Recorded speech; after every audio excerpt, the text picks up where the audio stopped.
দেখুন বন্ধুরা, এই দেখুন আমাদের বাড়িতে সকাল সকাল কে এসেছে।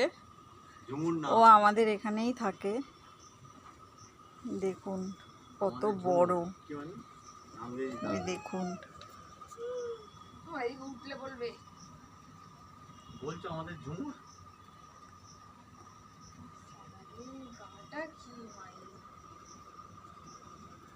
কোন দিকে যাবে বুঝতে পারছি না, আমার দিকেই আসবে কিনা।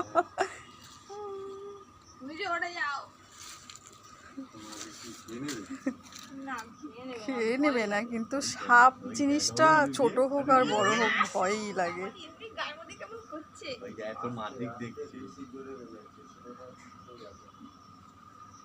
দেখুন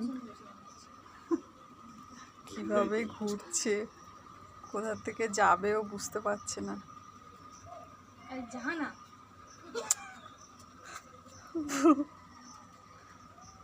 দেখুন কত বড় আর কত মোটা। চলে যাচ্ছে।